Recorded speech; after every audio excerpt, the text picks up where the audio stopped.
Nous sommes le 6 décembre, le 7 décembre. Bon, nous sommes samedi, c'est un samedi entre le 5, 6 et 7. Le samedi qui est entre le 5, 6 et 7 décembre. 8 décembre. 8 décembre, 8 décembre. C'est le que nous ne sommes pas vus depuis combien d'années? Ah, ça fait un bail. 15 ans peut-être. 15 ans ou 16 ans. Un bail, non. Est-ce que l'enfant a 16 ans, grandi? mais quand même, c'est entre 12, entre 10 et 12 ans. Voilà. C'est bon. Allez, c'est parti. Dis-moi mon frère, on était au niveau des... Tu as quitté... Quand j'ai traversé environ 1 heure de marche à pied pour me retrouver sur le goudron à Fundong, c'est comme ça que la confusion augmente encore plus parce que quand j'arrive au goudron, c'était une route en fait en T. Et une route en T, il fallait que je choisisse quelle direction prendre. Et je ne savais pas s'il fallait aller à gauche ou à droite. Et là, je dis, Seigneur, qu'est-ce que je fais? Je n'entends aucune voix. Je prends un embranchement, je continue et je me retrouve sur la bonne route. J'arrive, je n'avais pas le choix parce que je ne pouvais pas me renseigner. Il y avait une personne à qui tu pouvais te renseigner. Il y a des personnes, des sécessionnistes, et je devais faire semblant d'être des leurs. Je rappelle, puisque on a pris l'arrêtement à cours des cours, tu travailles en tant qu'enseignant. Tu es senior, je suis général au lycée technique, au lycée de... Oui. Et là maintenant, il faut que tu arrives, tu vas venir du côté francophone. Et tu prends les péripéties. Tu as dit que tu es allé chez tes compères de Full Gospel. Ils t'ont transporté jusqu'à le premier point de contrôle où on t'a contrôlé. Maintenant, tu te trouves à Fundong. Quand je me trouve à Fundong, je vais à la routière de Fundong. Et parce que là, déjà, on était sur le goudron. Je me rends compte qu'il y a des gens qui sont là depuis la veille. Attendant à voir s'ils peuvent trouver une voiture, une moto pour continuer le voyage. Ils dorment à même le goudron. À la routière, dans la gare routière. Donc, ils ont posé les sacs là et puis ils sont couchés dessus. Ils sont assis à côté de leur sac. Alors, je me rends compte qu'attendre à Fundong, c'était une aventure sans espoir. Et là, tu as le marché dans la forêt, là où le garçon t'a laissé, c'est à peu près combien de kilomètres jusqu'à ce que tu te trouves au niveau de la gare routière? Oh, je ne peux pas dire tout ce que c'est, ce que j'ai marché. Plus d'1 heure de marche. Donc, plus d'1 heure de marche, je ne peux pas dire combien de kilomètres j'ai fait. Parce qu'il fallait que je marche. Sans voir les gens en route. Sans voir les gens tout autour. En dehors des sécessionnistes qui me contrôlaient à tout moment et qui me fouillaient, qui me posaient toutes sortes de questions, qui me menaçaient avec les fusils et les machettes. C'est les seules personnes que j'ai rencontrées en route. Donc, à Fundong. Pardon, je ne te coupe pas. Depuis le moment où tu as eu la première intégration jusqu'à là, tu n'as vu aucun militaire. Non, pas de militaire. Mais les militaires ne savent pas qu'il y a dans cette zone-là le contrôle de ces gens-là. À la fin de l'histoire, tu comprendras. Ok. Donc, je dis, pendant que je vais comme ça, je me rends compte qu'attendre à la gare routière, c'est une aventure sans espoir. Donc, je prends la route à pied. Je trouve une moto qui devait me prendre à une distance à peu près comme d'ici pour les rails. Et il n'a pas pu atteindre cette distance-là. Il m'a déposé, il a dit c'est pas possible de continuer. Donc je dois continuer le voyage à pied. Alors je commence là, il était environ 13 heures déjà. Ça fait longtemps que je marchais à pied, j'étais très fatigué. Il était environ 13 heures. Mon sac d'eau pesait sur les épaules. J'ai enlevé, j'ai mis sur la tête. Attends, quand les socionnistes te fouillaient, ils voyaient de l'argent sur toi. Quand ils voient l'argent, ils ne prennent pas. Pourquoi? Parce qu'ils feront rien avec. Non, selon leur idéologie. On ne fait pas de l'argent des Cameroun. Non, pas ça. Ils veulent de l'argent, la preuve en est qu'ils te demandent rançon. Et même là. D'après leur idéologie, d'après leur marabout, leur sorcier, s'ils prennent de l'argent de manière frauduleuse, s'ils violent les femmes, s'ils volent, alors leurs gris vont retourner contre eux. Donc ils font l'effort quand même de demander. Si vous leur donnez, ils prennent ce que vous leur donnez. Ils ne prennent pas de force. Donc quand ils voient l'argent, ils ne prennent pas. Bien. Quand je traverse, j'arrive, je suis en train d'aller à pied. Je chemine, je traverse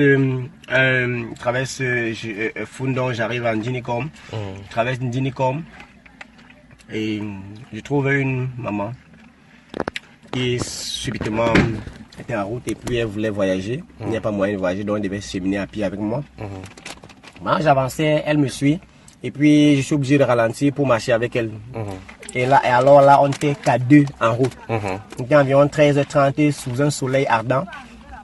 Et je cherchais, je n'avais pas un moyen de me reposer ni de me désaltérer quelque part. Alors, j'étais en train de marcher à pied et j'ai commencé à cheminer avec elle. On a marché pendant longtemps. On arrive à un endroit, elle me dit ici, mon fils, le masculin ne marche pas en route. Ça, c'est où maintenant? On approchait Bello. Et comme, donc, l'arrondissement de Bello et l'arrondissement de Com. Ça, c'est les deux arrondissements qui sont comme de l'enfer. Le masculin ne marche pas en route parce que tout ce qui est considéré, tout ce qui est au masculin là-bas est tellement dangereux que quand un militaire arrive là-bas, il tire à distance. Donc, soit tu es en danger, soit tu étais en danger. Soit tu es en danger, soit tu étais en danger. Alors, quand c'est le policier, quand une patrouille, soit de policiers, soit de militaires, arrive dans le coin, ils savent que les seuls qui marchent en route sont les sécessionnistes et ils tirent à distance. À ce moment, on me dit, mon fils, tu vas marcher avec moi, enfin, je devais marcher sous sa couverture. Parce que quand on voit quelqu'un avec une femme, quand même, on peut poser des questions. Non. Je dis, maman. On peut s'arrêter pour poser des questions. Mais quand on voit un homme, on tire à distance. Voilà donc comment je traverse avec cette femme. La zone où tu as dit que quand on traverse là-bas, on tire sur les gens, sur les zones là, on appelle ça quoi? Bello et Bello. Com. C'est deux villes voisines. Bello et Com, on traversait Djinicom déjà, à pied. On traverse Bello maintenant. Je dois marcher sous sa couverture. Oui. Alors j'avance avec elle, je vais jusqu'à quand on a traversé Bello. Elle me dit, je devais en principe m'arrêter. Ah, moi, j'ai cru que j'avais affaire à un ange. Je me suis retourné, je me suis dit, est-ce que c'est pas un ange qui marche avec moi là? Qu'est-ce qui se passe là? Parce que j'étais troublé par tout ce que tu as vécu. Oui, par tout ça. Et je me suis dit, peut-être que Dieu a envoyé un ange pour me conduire. Mais j'ai dit, mais je l'ai vu saluer les gens tout à l'heure en route là. Est-ce que ça peut être vraiment un ange? Tu les connais comme ça là. Ok. On me dit, je devais m'arrêter quelque part ici. Bon, alors je te laisse juste devant là parce que si tu t'arrêtes ici, on va tirer sur toi. Mais en temps, par exemple, dans Bello là, vous avez vu les militaires? On ne voit personne. Donc, ils sont camouflés. On ne voit personne. Ils ne sont pas camouflés. Non, on ne voit personne. On ne voit même pas une souris en route. On marche des distances comme d'ici, Banga, sans voir une seule personne en route. Waouh. Après peut-être 70 km, sans rien voir. Alors c'est comme ça qu'on avance. Arrivé là-bas, elle me dit, bon, tu vas voir si, regarde là, le chef de quartier vit dans ce secteur-là. Peut-être qu'il peut t'abriter cette nuit-ci et puis tu continues le voyage demain. Et si ce n'est pas le cas, pendant qu'elle est en train d'hésiter, tu te mets ici, comme ça tu es au virage, si une patrouille policière est en train d'approcher là, ils vont tirer parce qu'ils arrivent dans les virages en général, ils commencent à tirer en désordre. Donc il va falloir que tu te mettes là où on peut te voir à distance et puis tu feras des signes que tu n'es pas un ennemi.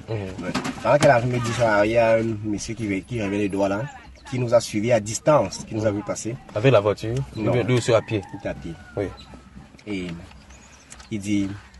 il arrive là, il dit ok, dans ce cas, la femme dit dans ce cas, vous continuez le voyage ensemble. Là, vous êtes deux hommes dans un endroit où on n'est pas censé voir les hommes. Oui. Lui-même, il est francophone. Non, il est anglophone, mais il vit à Douala. Il a vécu à Douala pendant longtemps. Donc, il avait aussi son sac à dos sur la tête parce que les épaules ressemblaient déjà aux miens. Et c'est comme ça que je me suis arrêté pour prendre. J'ai entendu les bruits de l'eau qui coulait dans un rocher. Je suis allé en brousse chercher de l'eau pour me désaltérer. Parce que j'avais tellement soif, je suis allé en brousse chercher de l'eau pour me désaltérer. Et on a continué le voyage. On monte les collines, on descend, on monte, on descend, on descend. Et c'est comme ça qu'on se retrouve à presque 17h45 quelque part. Mais jusque-là, dans tous ces parcours, on n'a fait ni les sécessionnistes maintenant dans cette ville, ni les militaires. Donc on dirait une ville fantôme alors. On dirait vraiment une ville fantôme. En chemin, nous avons vu une patrouille d'environ 3 pick-up de policiers qui est passée en toute vitesse et qui est revenue à toute vitesse. Ils ne vous ont pas vu? Bon là, parfois on se cache, mais il y a une patrouille qui nous a vraiment vus à distance quand je marchais avec cette femme. Peut-être c'est cette femme qui a fait qu'on ne tire pas sur moi. Peut-être c'est sa présence. Je sais pas. Bon, je suppose que j'étais vraiment couvert. Donc, ils sont partis, ils sont revenus, ils ont disparu. Voilà, donc c'est vers 17h. Je te rappelle que c'est depuis 11h que je marche dans la forêt et que je dois pas être, je n'ai pas le droit d'être fatigué, j'ai pas le droit de me reposer, j'ai pas le droit de poser des questions, j'ai pas le droit de me renseigner et j'ai pas le droit d'être lent. Il faut avancer. Il faut quitter cette zone rapidement. Il faut avancer. Donc c'est depuis 11h que je suis dans cette démarche là. Depuis 11h parce que le but c'est d'arriver à Douala. Est-ce qu'il est sorti de Bamenda même déjà? Donc il est 17h40, 45 quelque part et il y a une voiture qui apparaît derrière et il nous prend pour une distance comme d'ici pour Mayor. La voiture c'est une voiture personnelle? Non, ça ressemble à un taxi. Parce que dans le taxi, dans le nord-ouest parfois les taxis brousse ne sont pas... On ne demande pas le collège. Non. Il dépose comme Mayor et puis une distance comme d'ici Mayor. Alors, on était à Bingo. Il était 17h50. Bingo, c'est l'hôpital? Oui, c'est la ville où il y a le plus grand hôpital, en fait, l'hôpital qui a le plus grand nombre de spécialistes au nord-ouest, après Chichon et Bibi. C'est l'hôpital des Baptistes. Oui. La mission. Et là, les sécessionnistes ne font pas des exactions dans les hôpitaux là? Les sécessionnistes ne font pas des exactions. Ils ne font pas des exactions. Ils ont des idéologies, comme je te l'ai dit. Bien. On arrive à Bingo, je me rends compte qu'il est 17h50, 55 comme ça. Et au nord-ouest, lorsqu'il est 17h, personne n'a le droit d'être dehors. Donc il fallait trouver une solution. Il fallait trouver une solution. J'appelle un ami à Cambé. Il appelle sa maman qui travaille à l'hôpital Bingo. Elle vient me chercher et je passe la nuit à Bingo. Voilà combien de jours je suis dehors. Le troisième jour. Je me lève le matin, je sors pour aller à Bingo. Prendre la voiture, je trouve une voiture qui est en train de charger qui est en train de transférer une maman qui avait 1000 ans à l'hôpital et qui avait déjà toute sa famille à l'hôpital. Alors la voiture était pleine à craquer. Et je suppliais pour être le 8e passager. Dans une voiture qui ne peut contenir que une voiture de 5 places. 5 places. Je suppliais pour être le 8e passager. On me dit vraiment tes jambes sont très longues pour te porter. Alors j'ai tellement supplié parce que j'étais fatigué du voyage et tous les traumatismes que j'ai vécu en route. Et après le chauffeur accepte que je m'accroche quelque part sur le siège derrière lui. On prend la voiture. À une distance comme d'ici pour le goudron, on voit un signe. Les gars, les sécessionnistes font le signe demi-tour. Aucune voiture ne sort, rien ne sort. C'est comme ça qu'on continue le voyage à pied. Attends, donc ça veut dire qu'à une distance, ils ont barricadé encore. Vous avez vu les postes de contrôle des sécessionnistes? Oui. Entre Bingo et Bambili, toute la route, vous les voyez sur la route exactement comme ici. On voit les gens comme ça, avec les fusils, avec les machettes. Ils sont nombreux. Ils sont nombreux, ils sont vraiment nombreux. Ils font les contrôles à tous les coups, à tout ça. On la contrôle environ 6 fois. Et sans compter ceux qui font la patrouille sur les motos avec leurs longs fusils. Ils font le va-et-vient. Donc, c'est comme ça que je vais me retrouver le 3e jour. Je vais me retrouver à Bamenda à 11h30. Donc tu as marché pendant 3 jours comme ça? Voilà. Et voilà donc comment je fais pour quand je me trouve à Bamenda déjà, je peux trouver la voiture pour venir traverser et arriver à Yaoundé. Voilà comment je sors de cette crise. Et au centre de Bamenda, c'est comment ça se passe là-bas? Il y a aussi ces mêmes choses là-bas où c'est moins? Non, elle est très timide. La vie est très timide au centre de Bamenda, mais ça circule quand même. Les militaires et les policiers parviennent encore à stabiliser. Mais le reste après, à 1 km de Bamenda, dans toutes les directions, c'est contrôlé par les sécessionnistes. C'est l'enfer.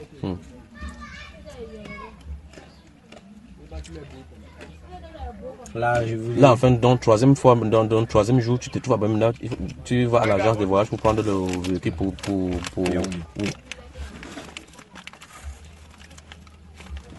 J'ai vu des choses...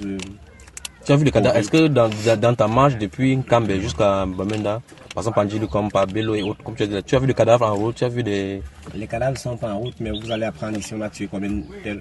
Parce que je pars de Kambé mercredi. Oui. Avant de prendre cette route, c'est parce que la route principale à Binka, il y a quelque chose comme 10 km de Kambé. Il y a eu une attaque à la veille et qui a fait 15 morts. Du côté des sécessionnistes? Non, il y a eu du côté sécessionniste, il y a eu 15 morts. Oui. Et tous les jours en fait. Il y a des morts. Tous les jours. Comme maintenant je parle là, Hier, quand j'étais avec mon épouse au téléphone, elle m'a dit, il y a un commerçant qui est parti d'ici pour Ndou, arrivé en route d'Abinka. On l'a tiré sur lui, il est mort, et le chauffeur aussi, qui le conduisait est mort. La Kitty. Les sécessionnistes. Oui. Les sécessionnistes l'ont attaqué. Mais pourquoi pour le cas de votre véhicule, on n'a pas tiré? Pour les autres cas d'autres véhicules, on tire. Pourquoi? Qu'est-ce qu'il est... J'ai pas pris de véhicule. Non, il dit, parce que dans un véhicule, tu as dit que vous étiez à 8. Vous arrivez quelque part, on a dit... dit limité, il est rentré. Donc cela a été Clément. Oui, cela a été Clément. Ça veut dire qu'il pouvait tirer sur vous. Ah oui. Waouh. Donc c'est l'enfer donc vous vivez dans la bamine là-bas. Voilà donc comment on a traversé. Il y a des gens qui me cherchent. Par exemple, la route que j'ai prise là, le lendemain, quelqu'un est mort sur cette route-là. Il était directeur d'un CES là-bas, et puis il voyageait comme ça. On a tiré sur lui. On a enlevé le secrétaire même du sous-préfet de Fonfouca. Le lendemain même. Le lendemain, après qu'il soit passé. Donc, vraiment, c'était un miracle que je sois passé par là. Et que je sois resté vivant. Quand je suis parti de là, je suis arrivé à Yaoundé, je me suis senti tellement traumatisé que je me suis demandé si ça valait la peine de continuer à la fonction publique. Avec la fonction publique. Alors, à Yaoundé, voyant à Yaoundé, tu vois comment la capitale se passe, comment les gens semblent vivre bien, alors qu'à l'arrière-plan du pays, on a de souffrir. Qu'est-ce que tu as pensé? Alors que tout semble normalement... Quelle injustice. Quelle hypocrisie. Hypocrisie de la part de qui? Des sécessionnistes? Non. De la part de ceux qui vous font croire que tout va bien. Mais ça veut dire que dans l'image qu'on nous montre alors, c'est différent. Avez-vous vu l'image que j'ai expliquée là, quelque part? Non. Bon, maintenant, allons sur le fait. Pourquoi donc les militaires... Parce que tu dis il y a de tels points sur les routes. Tu as dit 1 km hors des Bamenda sur toutes les directions, c'est contrôlé par les sécessionnistes. Donc ça veut dire que les militaires, les policiers, les gendarmes se concentrent seulement tout autour de Bamenda. Les militaires ont perdu le contrôle. Beaucoup de militaires sont morts aussi. À Yaoundé, on le sait. Il y a des hélicoptères qui viennent à Kambé régulièrement prendre les cadavres des militaires. Les hélicoptères, parce qu'il n'y a pas de route, alors ce n'est que par hélicoptère qu'on vient approvisionner les militaires. Et quand ces hélicoptères viennent approvisionner les militaires, ils prennent les cadavres. En général, il y a un moment à Kambé où presque chaque semaine, l'hélicoptère vient prendre les cadavres. Les cadavres des militaires. Donc, mardi surpassé, il y a eu une attaque sur la route de Ako, un policier est mort et il y a 7 autres personnes, 4 sécessionnistes et 3 civils sont morts. Ça arrive tous les jours. Wow. Ça arrive pratiquement tous les jours. Donc ces choses-là, nous les vivons au quotidien. Un mois quand même, nous on dormait plutôt sous le lit. De peur que les balles perdent. Les balles perdues, parce qu'il y a des villages qui sont rasés complètement, brûlés complètement. Nous sommes dans un périmètre un peu sécurisé à Cambé. Pourquoi c'est sécurisé? Qu'est-ce qui se passe là-bas? Pourquoi c'est particulier? Ah ben ça c'est un miracle. Parce que tu es dans la zone de l'église ou quoi? Ils ont peur de brûler les églises là-bas? Pas ça. La zone de l'église, ils ont brûlé au sud, ils sont brûlés au nord, ils sont détruits tout. Mais Cambé, le miracle avec Cambé, c'est que la population déjà s'est désolidarisée du mouvement sécessionniste. Et chaque fois qu'un groupe étranger venait à Cambé, on essayait de les dénoncer. Ça, c'est l'une des raisons pour lesquelles on déteste tellement tout ce qui vient de Cambé. Bon, à Cambé, sinon, se trouve dans il y a les militaires à Cambé.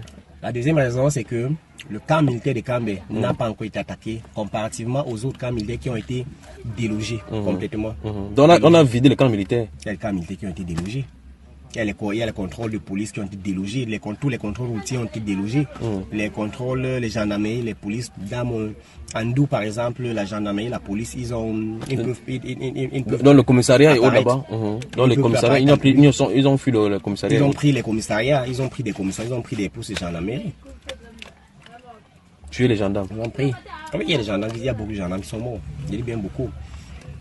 Eh bien, alors lorsqu'on se retrouve du côté de Kumbo par exemple, où la guerre là-bas est vivante chaque jour. Là-bas, chaque jour, il y a des morts, chaque jour, carrément chaque jour. Le BIR est installé, mais le BIR ne parvient pas à maîtriser la situation. Donc les militaires font les mains et les pieds, mais c'est pas facile. Mais ils ont perdu le contrôle complètement sur la zone de Fundon. Complètement. De Bambouy jusqu'à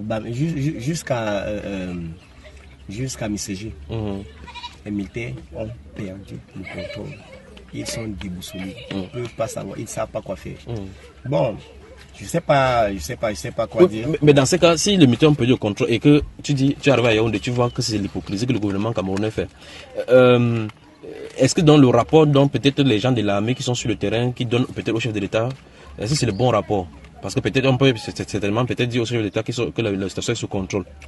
Que ce n'est que quelques groupuscules qui continuent à agir ça et là et que ce sont des grandes bandes, des bandes qui font de la contrebande, ainsi de suite, et pour les bandits profitent pour faire des raquettes, ainsi de suite. Est-ce que c'est vrai ce qu'on dit là?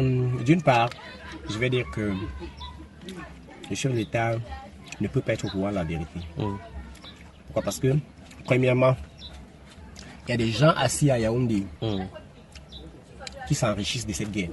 Comment ça? Il y a des gens au niveau des provinces et des régions qui s'enrichissent de cette guerre.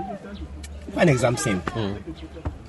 On va vous dire que je prends mon tableau Excel, mon tableau que je mets devant moi. Je vais dire sur Microsoft, Excel. Et je dis, bon, si un militaire aura une prime exceptionnelle de 10 000 francs par jour, et qu'on fait déplacer 100 d'entre eux, ça fera 100 fois 10 000, donc je vois environ 1 million. Et si par militaire, moi, j'ai 500 francs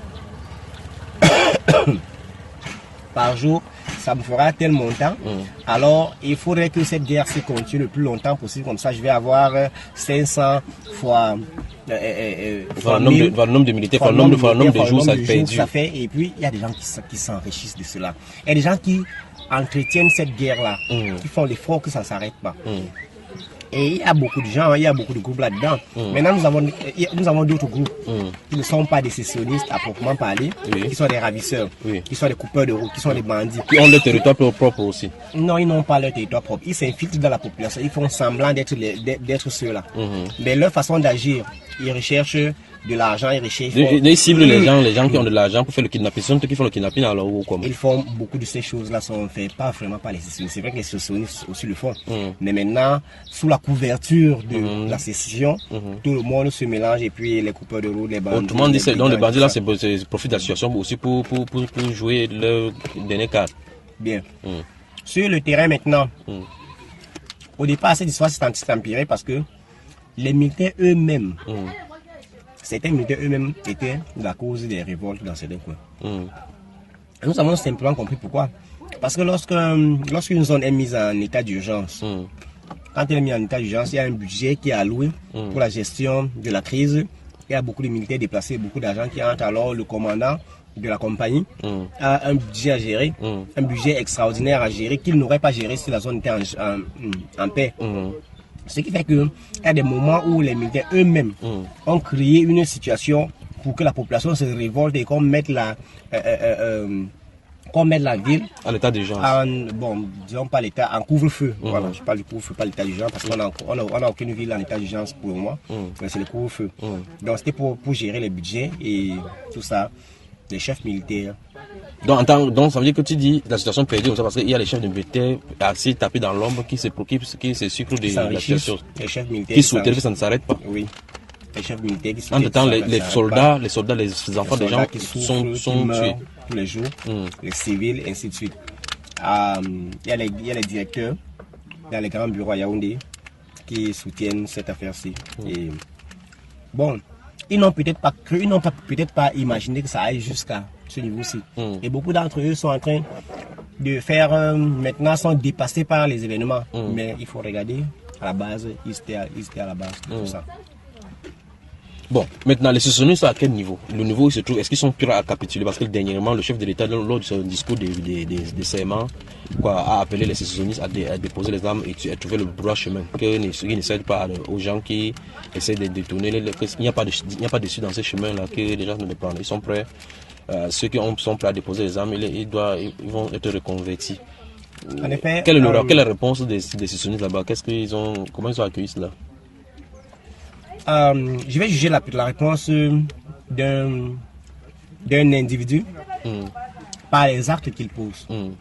Est-ce que la violence a diminué depuis ce jour? Si la violence avait diminué, on aurait dit il y a espoir. Vous pouvez répondre à moi. Bon, il faut que...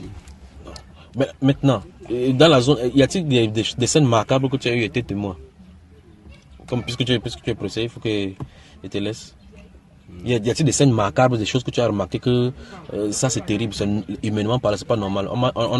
Ce qu'on a dans les journaux ici, c'est que les gens sont déplacés dans les coins, d'autres sont retirés au Nigeria, les familles se trouvent en brousse. Ok. Je vais pas aller loin, je vais être bref.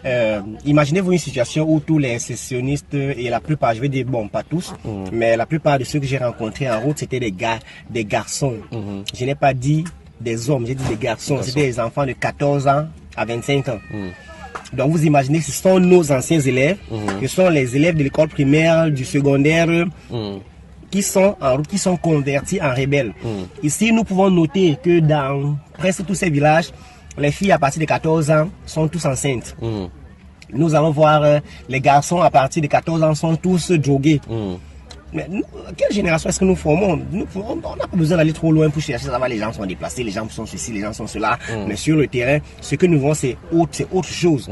Parce que si vous vous rendez compte de ce que ça peut faire, qu'on est dans un pays, une génération qui est en déperdition depuis plus de 3 ans que cette histoire s'est perdue. Vous pouvez imaginer la conséquence de cela.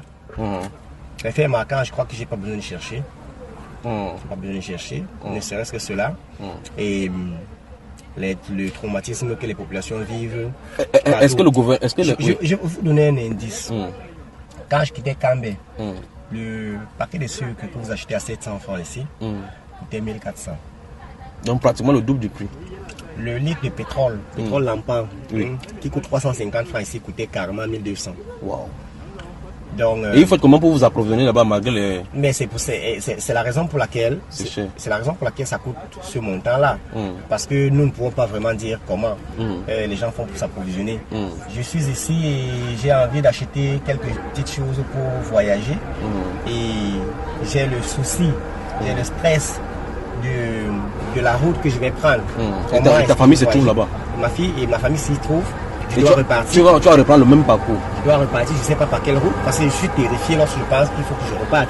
Mais il faut que je parte, ma famille est là-bas.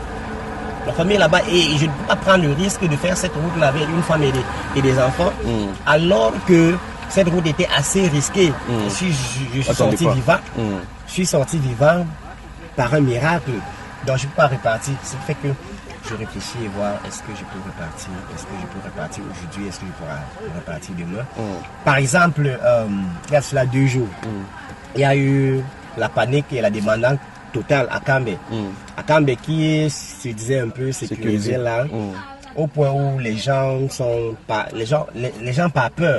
Les gens pas peur, se sont fait mal, se sont cassés. Entre eux. Oui. L'école s'est arrêtée, les gens qui avaient envoyé les enfants à l'école sont allés retirer les enfants à l'école en cascade. À cause du bruit des ouvriers. On avait entendu que les sécessionnistes ont dit qu'ils arrivent, ils étaient en route. On a dit que les sécessionnistes sont en route, ils vont venir attaquer Cambé, ils vont ravager Cambé. Donc tout le monde a eu peur, même les militaires qui sont là-bas et tout ça. Bon, ça fait beaucoup de bruit. Et c'est comme ça, c'est la panique. Je prends, parce que vous avez demandé, est-ce que je pense que le message de l'État a été écouté? Je dis donc, si ça avait été écouté, analysons les faits. Donc ça n'a pas baissé, au contraire ça a accéléré. Bah, je crois que... À Cambé, donc il y a un poste militaire là-bas à Cambé. Un camp militaire. Un camp militaire. C'est vraiment un camp militaire. Mais eux, les militaires de là ne sont pas pour aller combattre. Mais ce sont eux justement qui parviennent à faire le peu qu'on a maintenant. Ce sont eux qui parviennent à faire le peu qu'on a maintenant. Mais seulement... Ça veut dire qu'ils sécurisent la zone d'Nkambé. On peut pas aller loin. Mais aussi, je crois que le miracle serait dû à la main de Dieu parce que le préfet de Cambé lui-même est enfant de Dieu et tout le temps avec nous. Vous priez. Oui. Mais avec des villages, en Cambé, il y a des postes de contrôle de vigilance aussi. Ou bien c'est ouvert, c'est libre. Comme partout ailleurs, mais pourquoi est-ce qu'ailleurs ça a été tout ça bon?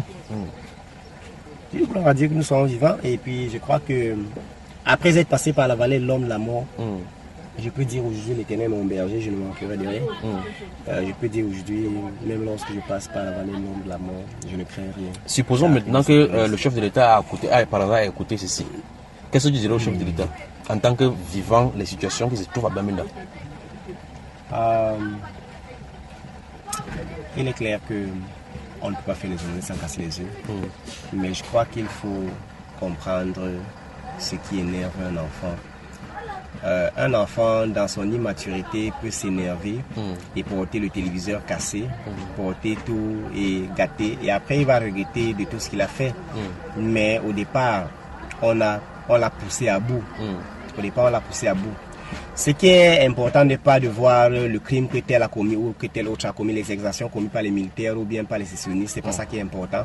Maintenant, c'est la rééducation. Donc, il est question d'appeler ces enfants qui ont été séduits, qui ont été drogués, qui ont tout abandonné, d'appeler ces enfants qui ont été manipulés, parce que nous sommes responsables de cela.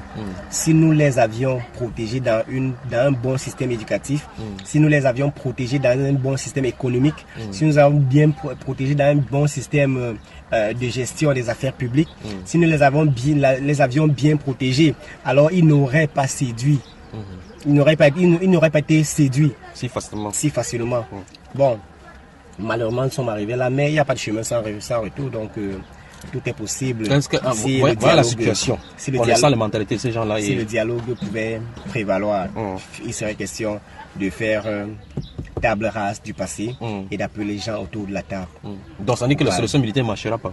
Solution militaire, vraiment, j'ai bien peur que ça fasse durer l'affaire encore plus longtemps. Bon. Mais les militaires, ils ont le ravitaillement, comme tu l'as dit, signifie tout à l'heure avec les hélicoptères et autres. Les sécessionnistes, ils sont cantonnés dans la zone de Bamenda. Où est-ce qu'ils prennent les munitions au fur et à mesure pour pouvoir combattre, pour tenir? Comment ils font pour tenir donc?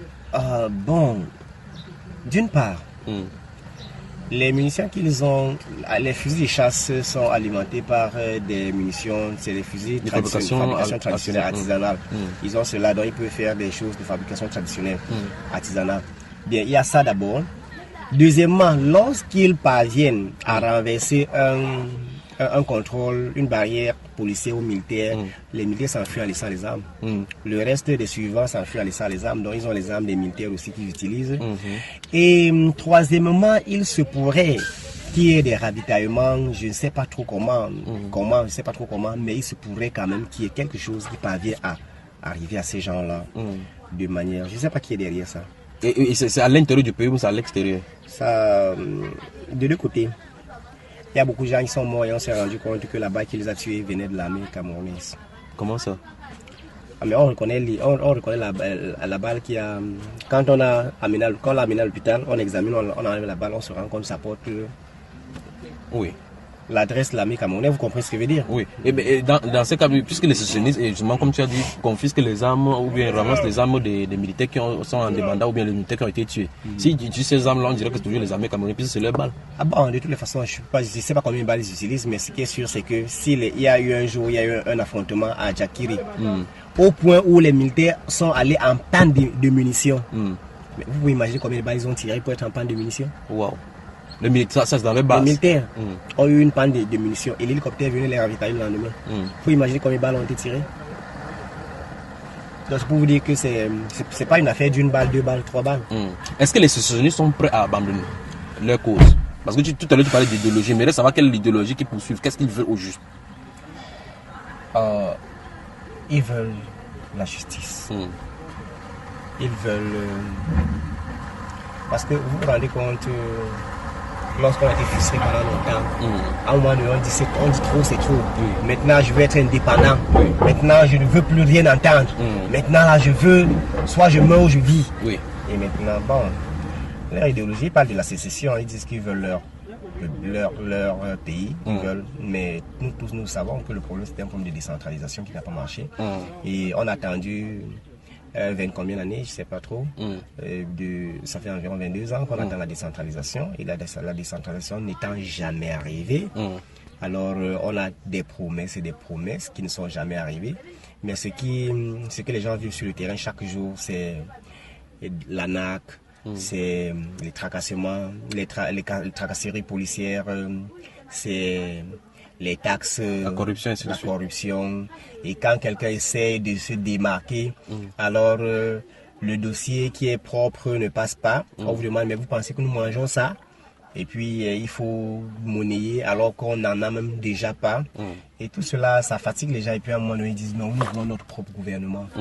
Donc vraiment là, Donc, la précarité et le désarroi des gens qui ont été sur le terrain ont poussé à la révolte. Ah, vous le savez mieux que moi. Il faut que je parte.